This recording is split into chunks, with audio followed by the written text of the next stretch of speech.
A seguir, por que as próprias mineradoras são responsáveis por fiscalizar as barragens? E qual é o peso da mineração na economia dos estados e do país? A Prefeitura de Mangaratiba, no litoral do Rio de Janeiro, interditou hoje de manhã um terminal da Vale e multou a empresa em 20 milhões de reais. Segundo a Prefeitura, a Vale não apresentou as licenças ambientais para operações no terminal da Ilha Guaíba. Pela ferrovia que avança no mar, o terminal recebe 40 milhões de toneladas de minério de ferro por ano para exportação. A Vale declarou que tem todas as licenças necessárias para operar no terminal e que conseguiu, agora há pouco, uma liminar para restabelecer as atividades. O governo anunciou que vai revisar a Lei de Segurança de Barragens enviada ao Congresso. As licenças ambientais de barragens são concedidas pelo órgão ambiental do estado onde elas são construídas, independentemente do método usado. No caso de Brumadinho, a Secretaria Estadual de Meio Ambiente e Desenvolvimento Sustentável de Minas foi a responsável pela licença para retirada de rejeitos concedida em dezembro do ano passado. Já a fiscalização sobre a estabilidade e segurança das barragens está descrita na lei que estabelece a Política Nacional de Segurança de Barragens. A legislação é de 2010 e prevê que a inspeção de segurança regular será efetuada pela própria equipe de segurança da barragem, devendo o relatório resultante estar disponível ao órgão fiscalizador e à sociedade civil. Pela lei, a mineradora tem que fazer inspeções periódicas. A Agência Nacional de Mineração é responsável pela fiscalização. As mineradoras podem contratar uma empresa para fazer uma inspeção regular na barragem. A Vale contratou uma empresa alemã, que meses antes da tragédia em Brumadinho, atestou a estabilidade da estrutura. 2 engenheiros dessa empresa, a Tuvisud, e 3 funcionários da Vale que atestaram a segurança da barragem foram presos na última terça-feira. Eles estão sendo investigados por suspeita de fraude na documentação técnica sobre a situação da barragem. Hoje, o presidente da Vale disse que desconhece qualquer irregularidade na vistoria contratada. Eu posso lhe afiançar que, do meu conhecimento, nada disso existe. Muito pelo contrário, todo o procedimento da Vale tem sido, em todas as informações que me chegaram, absolutamente pertinentes, corretos. Este professor de engenharia hidráulica afirmou que o automonitoramento, ou seja, a mineradora fazer ou contratar inspeções, é usado em outros países, mas há supervisão com o uso de tecnologia. E que na avaliação dele, isso não ocorreu em Brumadinho. Infelizmente, o ocorrido mostrou que nós temos severíssimas lacunas em todo esse processo. O automonitoramento pode funcionar? Pode, mas também você não pode deixá-lo solto. Você precisaria ter, no mínimo, uma fiscalização desse automonitoramento que seja por amostragem. É possível tudo isso ser feito e hoje, com a tecnologia como ela avançou de comunicação, telecomunicação à distância, é tudo muito mais simples. A fiscalização federal das mineradoras é feita pela Agência Nacional de Mineração, que aplica as multas. Em 2017, o Congresso deixou de votar uma medida provisória que aumentava o teto da multa para 30 milhões de reais. A medida perdeu a validade e hoje o valor da multa máxima é irrelevante, R$ 3.200. Uma outra MP, também de 2017, foi aprovada e sancionada com veto pelo então presidente Michel Temer. O relator da medida, o então deputado Leonardo Quintão, do MDB de Minas, reduziu a exigência da necessidade de experiência no setor para ser dirigente da agência. Mas Temer vetou esse trecho, alegando que seria uma regra diferente das outras agências. O porta-voz da presidência diz que a Lei de Segurança de Barragens, que foi enviada ao Congresso, será revista. Levaremos também ao Congresso de forma imediata a revisão da Lei de Segurança de Barragens. O secretário de Geologia, Mineração e Transformação Mineral do Ministério de Minas e Energia, Alexandre Vidigal, assinou portaria determinando ações de fiscalização à Agência Nacional de Mineração. A agência terá que notificar as mineradoras para que informem, em 3 dias, quais ações já foram executadas em relação à segurança de barragens. As empresas também terão que informar se existe alguma ação urgente que possa ser executada por elas ou pelo poder público para prevenir riscos de danos nas barragens.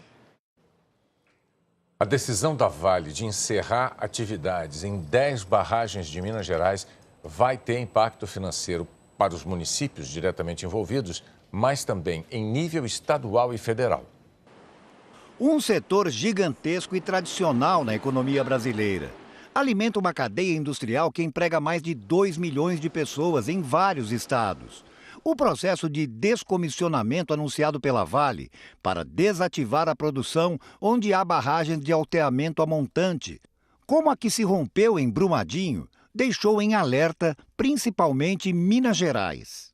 O estado estima perder 300 milhões de reais em arrecadação. Desse valor, 79 milhões se referem a royalties pagos como compensação pelo impacto ambiental gerado pela atividade. O Pará, segundo maior estado produtor, onde a arrecadação com a atividade mineradora rendeu 295 milhões de reais em 2018, não deve ser atingido pelas mudanças. O setor de mineração tem peso importante nas exportações de alumínio, cobre, estanho, mas principalmente ferro. É o terceiro produto mais exportado, né? Então, primeiro, o complexo soja, né, com 17% de participação da balança comercial em 2018. Depois vem o petróleo, com 10% de participação. E o minério de ferro vem com 8%. Os principais destinos são China, Japão, Canadá, Países Baixos e Estados Unidos. Nos últimos 3 anos, a arrecadação com as vendas internacionais passou de pouco mais de 20 para quase 30 bilhões de dólares. O peso da Vale no mercado mundial de minério de ferro é tão grande que mesmo uma queda de 10% na produção pela anunciada suspensão de parte das operações em barragens poderia ter o efeito secundário de aumentar o preço do minério, pela redução da oferta dele no mundo, o que diminuiria ou até eliminaria prejuízos da empresa. Já outros impactos econômicos serão inevitáveis. Principalmente na economia local, que gira em torno das minas e barragens que serão desativadas. Sendo essa atividade a grande geradora de impostos para a prefeitura, para a região, para o município, acaba sendo uma situação de dependência muito grande. Por exemplo, Mariana, a partir do momento que se parou aquele projeto, por causa do acidente, a transferência de impostos para a prefeitura, para o município, cessou. É um grande impacto local, enorme e ruim, um impacto bastante razoável para o estado de Minas Gerais, pela importância, uma coisa menor para o Brasil e um impacto relevante na companhia. O economista, que já foi membro do Conselho da Vale, diz que a empresa vai ter grandes despesas com indenizações, multas, processos movidos por acionistas e terá que deslocar a produção cada vez mais para Carajás, no Pará, onde a extração de minério é feita a seco. Segundo ele, o sistema que persistiu até hoje em Minas está definitivamente condenado. Os projetos de investimento e de atividade econômica têm que ser consistentes com a sustentabilidade ambiental. No mundo de hoje, não dá para escapar disso. E esse foi um exemplo trágico, né? Lamentavelmente trágico, de que isso não é mais possível. As contas do chamado setor público consolidado fecharam 2018 com um rombo de 108 bilhões de reais. Isso quer dizer que as despesas somadas do governo federal, de estados, de municípios e de empresas estatais ultrapassaram a arrecadação de impostos. Foi o 5º ano seguido de déficit. E essa conta não inclui os gastos com pagamento dos juros da dívida pública. O presidente do Superior Tribunal de Justiça, João Otávio de Noronha, mandou soltar o ex-governador do Paraná, Beto Richa, do PSDB. Richa foi preso na semana passada, suspeito de fraudes na concessão de rodovias. O presidente do STJ considerou que as suspeitas são antigas e que não há motivos para a prisão preventiva. A decisão também impede que o ex-governador e o irmão dele, Pepe Richa, sejam presos novamente na mesma investigação.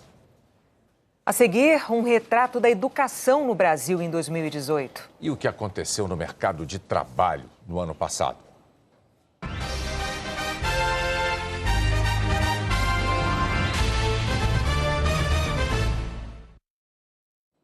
Em 2018, a taxa de desemprego caiu depois de 3 anos seguidos crescendo. Mas o Brasil ainda tem mais de 12 milhões de desempregados e muita gente trabalhando na informalidade, por conta própria. Renata teve vários empregos com carteira assinada. Formada em marketing, pediu demissão para tomar conta do filho recém-nascido. Recentemente voltou a procurar trabalho, mas acabou desistindo. Era chamada para emprego, ganhava 1.000, 2.200, 1.300, sem benefício. Era trabalhar para poder pagar creche. Casada com o taxista Fábio, ela agora se vira como pode para completar a renda da família.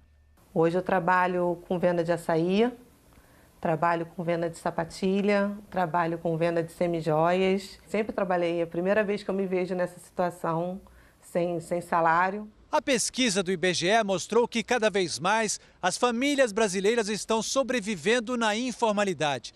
De cada 4 brasileiros empregados, 1 trabalha por conta própria. São mais de 23 milhões de pessoas, o maior registro desde o início da pesquisa em 2012. A informalidade foi determinante para a queda na taxa de desocupação depois de 3 anos de aumento. Mas o número de desempregados no ano ainda é quase o dobro de 4 anos atrás, 12 milhões e 800 mil pessoas. Você tem, por um lado, um ponto positivo, menos pessoas desocupadas. Por outro, você tem um aumento expressivo de pessoas que desistiram de procurar trabalho, um aumento expressivo da informalidade, o que faz o mercado de trabalho em 2018, quando comparado com 2017, em termos de qualidade, mostrar características nada favoráveis. De 1.200.000 empregos novos criados no país ano passado, pouco mais de 100 mil contribuíram para a Previdência Social, coisa que a doceira Fernanda ainda não conseguiu. Entrou para a minha meta de 2019 pagar, que agora eu já resolvi ficar com os doces mesmo, trabalhar para mim mesma. O número de pessoas empregadas com carteira assinada é o menor em 7 anos e, segundo os economistas, só vai voltar a crescer com uma retomada mais forte da economia. A pergunta é, será que o indivíduo está conseguindo compensar a perda dos direitos que ele teria ao ter a carteira assinada com uma renda maior? Em geral, não. E aí é que vem o problema. Na prática, quando a gente olha para o rendimento médio de quem é informal e de quem é formal, em geral, o rendimento da pessoa formal é maior. Estão liberadas até domingo as inscrições para o programa Universidade para Todos. O ProUni oferece mais de 240 mil bolsas em faculdades particulares, mas só pode participar quem conseguiu mais de 450 pontos no último Enem e não zerou na redação. Os outros critérios você encontra em g1.com.br/jn, a nossa página na internet. O número de matrículas nas escolas públicas brasileiras caiu no ano passado e o maior motivo de preocupação é com o ensino médio. As informações do Censo Escolar de 2018 não deixam dúvidas. A situação da educação básica não melhorou. As matrículas no ensino médio continuam caindo. Foram menos 200 mil matrículas em 2018. Nos últimos 5 anos, a queda total foi de 7,1%. Mais de 900 mil adolescentes de 15 a 17 anos estão fora da escola e não concluíram o ensino médio. Segundo o governo, essa redução nas matrículas é motivada por uma melhora na taxa de aprovação do ensino médio, mas também pelo abandono dos estudos. É o caso da Thelma, que largou a escola com 16 anos e hoje não estuda nem trabalha. Se eu voltasse atrás, eu não desistia da minha escola, não. Porque é muito difícil voltar.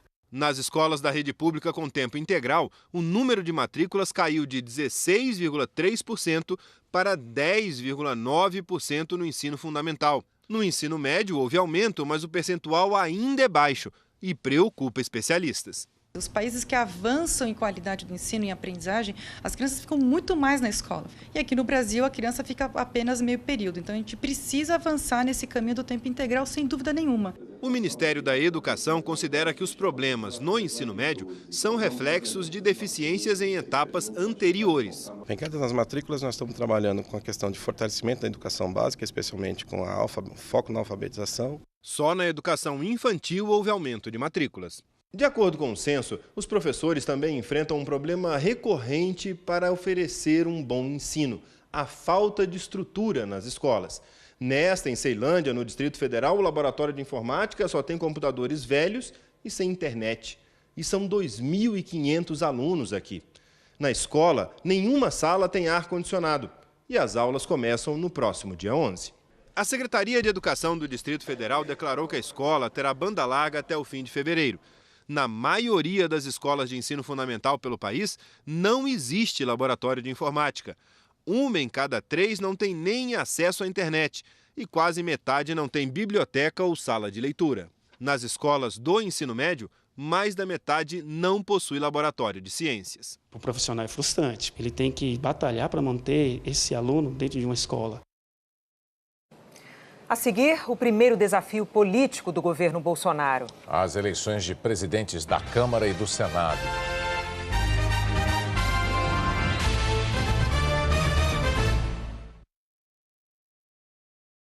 Os deputados e os senadores eleitos em outubro tomam posse amanhã. E logo depois vão escolher os novos presidentes das duas casas. São 2 dos mais importantes cargos da República que ganham ainda mais relevância nesse momento político do país. Na Câmara, foi um dia de muitas conversas e reuniões em busca de votos. Rodrigo Maia, do DEM, que tenta a reeleição, conseguiu o apoio de 15 partidos, entre eles o PSL, do presidente Jair Bolsonaro. Juntos somam 334 votos, mas ainda há outros 6 deputados na disputa pela presidência, alguns de partidos que apoiam Maia. Fábio Ramalho, do MDB, João Henrique Caldas, do PSB, Marcelo Freixo, do PSOL, Ricardo Barros, do PP, Marcel Van Hatten, do Novo e General Peternelli, do PSL.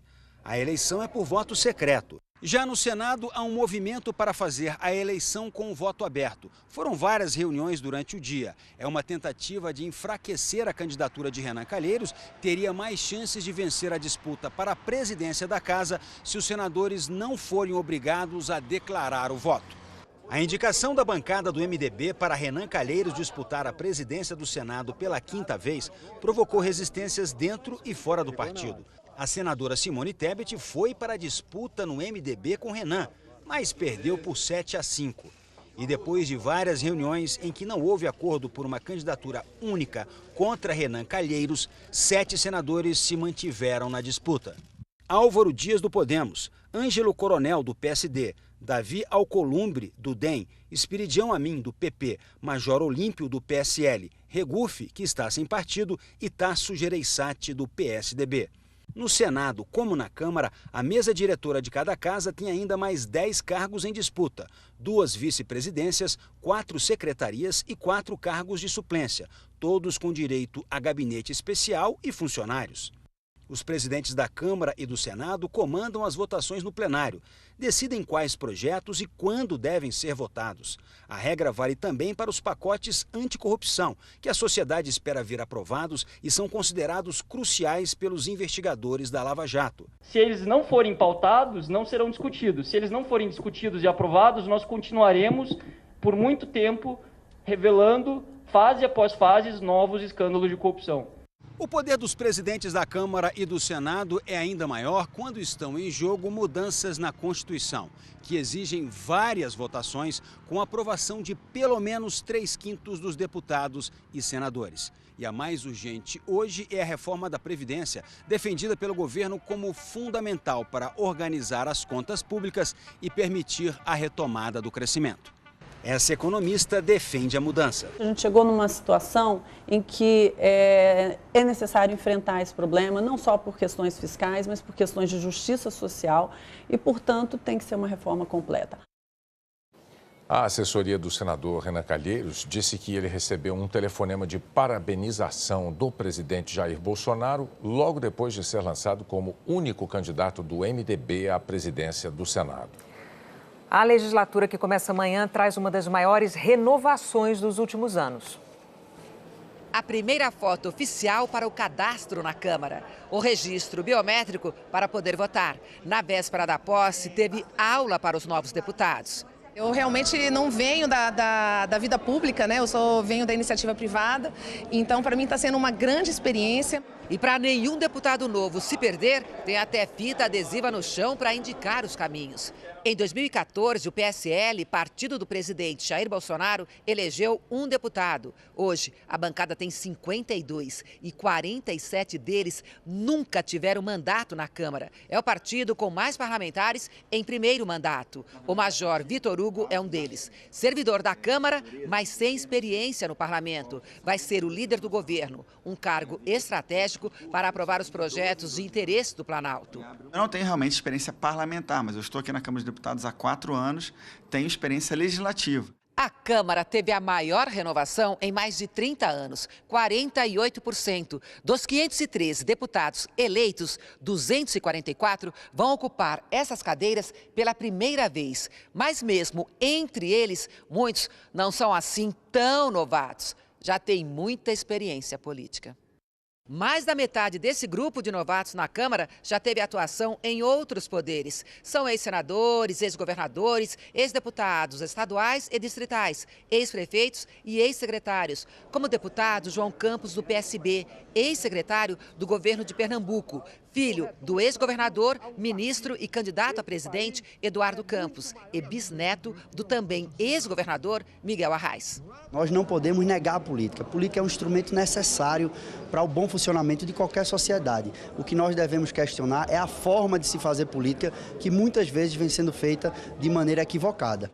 Esse analista político diz que a tão falada renovação do Congresso ficou mesmo apenas nos números. Os números confirmam a renovação, mas essa renovação que está chegando, esses novos rostos, não correspondem ao clamor das urnas, que era um pedido de renovação de ideias, de pessoas que nunca estiveram na política, que são fora do sistema. Do Salão Verde da Câmara para o Salão Azul do Senado, o deputado Marcos Rogério, do DEM, será, a partir de amanhã, senador.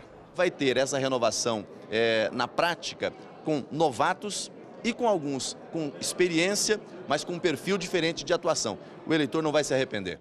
O Senado também teve em números a mais ampla renovação desde a redemocratização do país. Das 54 vagas que estavam em disputa, 46, ou seja, 85% delas vão ser ocupadas por novatos, mas também por muitos políticos experientes, como ex-governadores, ex-senadores, ex-deputados federais e estaduais.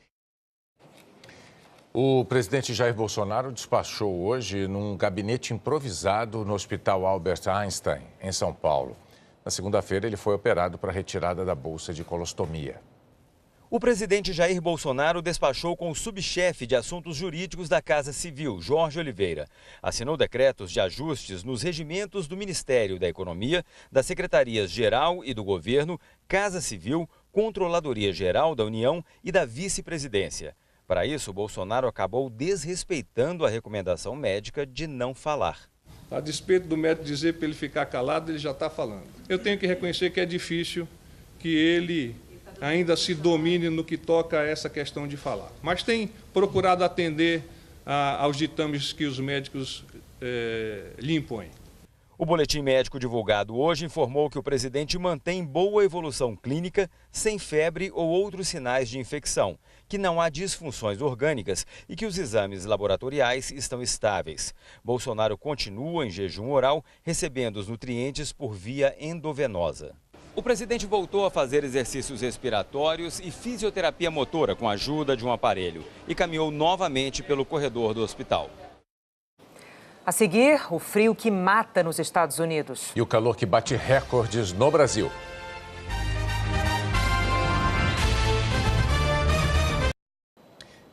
O autodeclarado presidente interino da Venezuela, Juan Guaidó, ganhou reconhecimento também do Parlamento Europeu e denunciou o que afirma ter sido uma tentativa de intimidação por forças policiais do governo de Nicolás Maduro.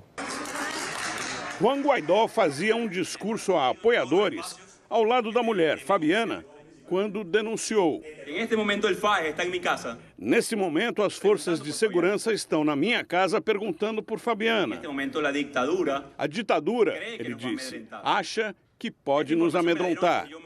Logo depois, a polícia disse que era totalmente falsa a informação de que agentes teriam ido em busca da família de Guaidó. Fora da Venezuela, Juan Guaidó ganhou hoje um apoio de peso. O Parlamento Europeu reconheceu a legitimidade dele como chefe de Estado. Os deputados disseram que a medida é para manter a pressão sobre Nicolás Maduro e pediram a todos os governos da União Europeia que reconheçam individualmente Guaidó como líder interino. Como legítimo presidente interino de Venezuela. A chefe da diplomacia da União Europeia, Federica Mogherini, disse que o bloco está preparado para doar 50 milhões de euros em ajuda humanitária para a Venezuela e países da região. Ela pediu também ao governo de Nicolás Maduro que liberte imediatamente jornalistas estrangeiros detidos nos últimos dias. 5 repórteres, 2 franceses, 2 colombianos e 1 espanhol, foram soltos pela justiça venezuelana hoje. O governo americano comemorou a decisão da União Europeia de reconhecer Juan Guaidó como presidente interino. O conselheiro de Segurança Nacional da Casa Branca, John Bolton, foi até irônico. Desejou a Maduro e seus assessores uma aposentadoria longa, tranquila, numa praia bonita, em algum lugar bem longe da Venezuela, o mais rapidamente possível. 12 pessoas morreram por causa do frio extremo nos Estados Unidos. Em Chicago, os termômetros chegaram a marcar 30 graus abaixo de zero. Com o vento, a sensação térmica ficou abaixo dos 50 negativos. O corpo de um estudante de medicina foi encontrado no campus da Universidade de Iowa. A suspeita é de que o rapaz tenha morrido de frio enquanto caminhava. Segundo os médicos, o frio registrado em algumas cidades é capaz de congelar um ser humano em menos de 10 minutos. No verão do hemisfério sul, a situação é oposta. No sudeste do Brasil, alguns lugares estão enfrentando o maior calor em quase um século. Ele chega tão bonito pela manhã, tirando da cama quem mal conseguiu dormir. Frigideira, sabe? Virando. E quando o sol despeja de vez seu calor escaldante, o que se vê é uma fuga para as sombras. Qualquer uma, por menor que seja, tá valendo. Nem fã aguenta. Ai, eu gosto do calor. É, mas tá fugindo do sol. Tô. Arde. Vale tudo como escudo. O documento, a pasta, o guarda-chuva convertido em sombrinha, o chapéuzinho novo. Inclusive eu comprei agora, que eu não aguentava o calor. Aí, a fonte tão convidativa tá aqui, o guarda ali de olho. Falei, senta aqui, aí faz de conta que você tropeçou e caiu. E as convenções estão matando quem tem que andar como o Marcos. Nossa, não dá ficar nesse calor aqui em São Paulo, viu? Não sei o que eu faço. A situação dele só não tá pior que a do cozinheiro Renan. Como é que tá a temperatura na sua cozinha? A uns 50 graus. Os termômetros, sob o sol, estão valendo foto. Já vi uns 30, 31, mas 37 não. Um janeiro histórico e não é só força de expressão, não. O que os moradores e visitantes sentem na pele e veem nos termômetros de rua é também oficial. São Paulo está vivendo um dos começos de ano mais quentes desde que a medição começou a ser feita em 1943. Naquele ano, as temperaturas máximas ficaram na média de 27,2 em janeiro. Em 2014, chegaram a quase 32 graus, como agora. O segundo janeiro mais quente em 76 anos. A explicação é um sistema de alta pressão no Atlântico Sul que não deixa as frentes frias e uma quantidade maior de nuvens chegarem. Aí você junta tudo. Menos chuva, menos nuvens, mais sol, predomínio de vento quente e sem essa brisinha, esse ventinho fresco de vez em quando de origem polar, o ar esquentou demais. O Rio de Janeiro deixa os paulistanos quase com remorsos de reclamar. Cariocas estão vivendo o janeiro mais quente em 97 anos, com as máximas passando dos 38 graus em média. Mas vocês aí têm o que em São Paulo é apenas desejo. Onde é que você queria estar agora? Ai, com certeza tá aí uma boa praia, né? Já que esse é impossível, aí vai outro. Agora queremos um friozinho. Então vou perguntar para Eliana Marques. Eliana, boa noite. Alguma chance desse calor diminuir? Oi, Renata, boa noite para você, para o Bonner e para todos. Olha, amanhã ainda vai ser um dia muito quente, mas eu tenho uma boa notícia sim, porque a gente vai ter uma queda significativa nas temperaturas a partir do fim de semana em algumas regiões. Eu conto já. Primeiro a gente vai falar de amanhã, né, o primeiro dia de fevereiro, que ainda vai ser parecido com esses últimos dias aí de janeiro, com máximas em torno dos 40 graus no Rio, dos 39 em Porto Alegre, 36 em Boa Vista, 35 em Campo Grande também em São Paulo, 34 em Aracaju e em Belo Horizonte. Em BH, além do calor, janeiro foi marcado também pela escassez de chuva. Choveu muito pouco. E aí foi o janeiro mais seco desde 1990. Amanhã o sol brilha o dia todo aqui na metade norte de Minas Gerais, também no litoral fluminense, no Espírito Santo, em parte de Goiás, do Tocantins e da Bahia. Nas outras regiões do país, aí sim, tem possibilidade de pancadas de chuva, com raios e ventania desde Belo Horizonte até Santa Catarina. E o risco para temporal é maior ainda nessas áreas aqui que pegam o Ceará, parte do Pará, também Amazonas até o noroeste de Mato Grosso e no Rio Grande do Sul. Principalmente no oeste e no sul gaúcho, onde são esperados grandes volumes de chuva. E o motivo é essa frente fria aqui, aliás, é ela que vai ser a responsável pela queda nas temperaturas que eu mencionei, Renata. Quais regiões vão ter esse alívio? Parte do sul, também parte do sudeste, porque essa frente fria deve avançar aqui para o sudeste no sábado. E aí vai conseguir quebrar o bloqueio atmosférico que contribuiu para todo esse calorão de janeiro. No domingo, a frente fria tende a chegar ao Rio. E aí as temperaturas vão ficar assim. Em Porto Alegre, sábado, com 30 graus e domingo com 25. Em Curitiba, um sábado com 28 graus e aí 21 graus no domingo. Aqui em São Paulo e no Rio, o alívio no calorão vem no começo da próxima semana. Sábado ainda vai ser tão quente quanto amanhã, sexta-feira. Domingo já começa a melhorar um pouco e na segunda-feira as temperaturas vão ficar bem mais confortáveis. Agora, toda essa queda na temperatura aqui vem com chuva também e muita chuva, principalmente entre o fim da semana e a segunda-feira. Renata, eu trago todas essas informações dessa chuva prevista em grande quantidade amanhã. A gente volta a se falar amanhã. Até amanhã, Eliana. Até lá. Tchau, tchau. A organização do Rock in Rio anunciou hoje mais um astro para a edição deste ano. Bon Jovi vai fechar a noite do dia 29 de setembro no Palco Mundo. É o terceiro Rock in Rio da banda, que já se apresentou em 2013 e 2017.